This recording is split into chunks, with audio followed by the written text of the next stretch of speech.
There's a bigger dream waiting for you, just waiting for you to step into it.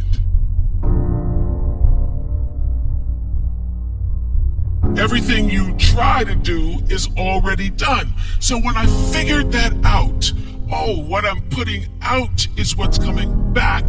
Let me get real clear about what it is I'm putting out. Real clear. So I read a book about 1989 called Seed of the Soul. And in that book, Gary Zukav talked about the laws of karma, of the laws of cause and effect, the third law of motion. And in that book, he talked about how your intention is always one with the law. Meaning, before you even think about a thing, you have an intention for the thing. And that the intention is going to determine the outcome. That's why the same people can go to the same church service and somebody walk down the aisle just to be seen to put some money in the church, and somebody else who just goes and just has a little bit to offer. The intention with which you give, the intention with which you serve determines the outcome. So when I figured that out, I went, whoa, I changed everything I did on my show. I called in the producers and I said, from this day forward, I will no longer be speaking to the KKK. I will no longer be speaking to people who are fighting each other in a way that it is damaging to the character of myself and other people who watch. From this day forward, I am only going to do intentional television.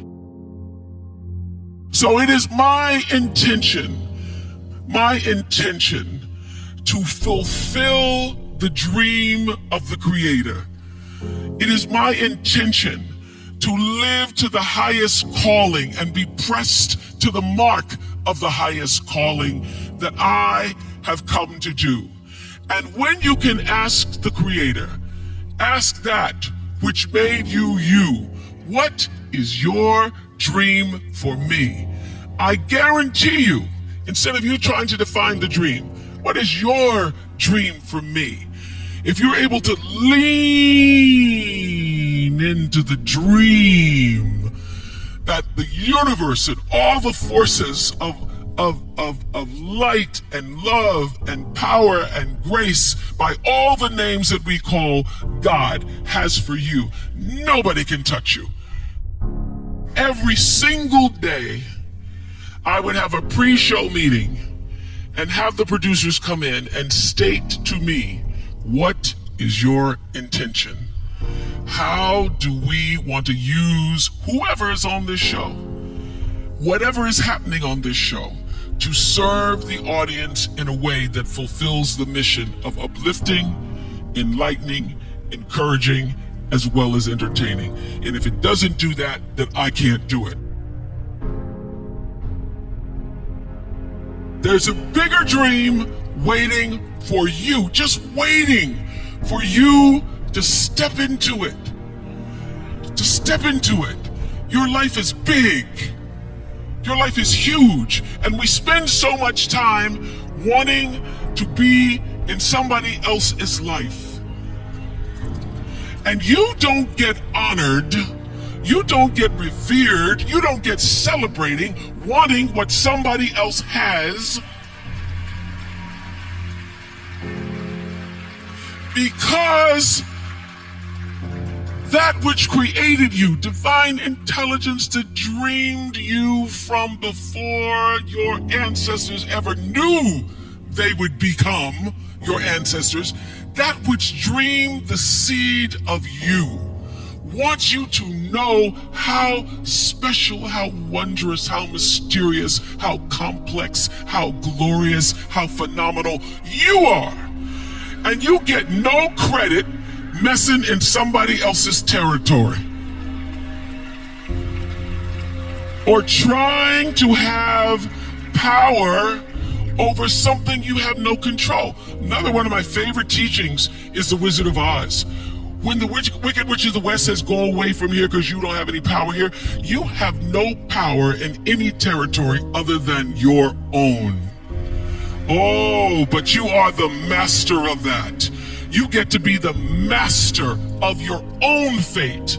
You get to be the captain of your own soul. And if you just manage that, if you just took care of your territory, oh, the glorious, glorious, glorious, wondrous, wondrous opportunities and possibilities that are waiting for you. So the question is, what are you resisting? What are you pushing against? What are you not allowing? What are you blocking because you have this idea of who and what you're supposed to be, instead of leaning into the dream that's already been created and waiting for you. It's waiting for you. And the second, it's an instant thing. It's a shift in the way you see yourself and the power from which you have come. I went through some tough times after I left the Oprah show. I made a conscious decision that when I felt I had said all that I could say and the audience had heard it, that I would move on and that I would not spend my life regretting or trying to hold on to what used to be or hold on to what I had. So I dreamed this dream of starting a network. And in the beginning, it was a struggle. It was a struggle because honest to goodness, I did not know what I was doing. I was trying to figure it out.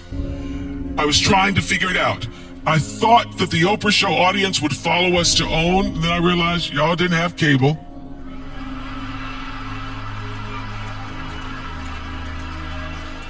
And if you had cable, you did not have the OWN package. So it took me a minute. And unlike most people who you get to have your mistakes in private, some don't go right in your life, you get to sulk about it in private. If I make a mistake, it's on the CNN crawl or the CNN news. So when I was in the climb and there were so many wonderful owners, I see Churl Action Jackson here. There were so many wonderful owners, people who said, oh, we're going to stand with you. We're going to stand by you. Thank you, Roland Martin. There were so many people who said, listen, we believe that this can happen. So I dreamed the dream along with Tyler Perry, who was my friend, who came to me and said, Tyler said, I'm going to help you out because Tyler can go home and write a script and direct it, produce it, and shoot it, and do it for less money than anybody in Hollywood. So we started with the foundation of have and have nots.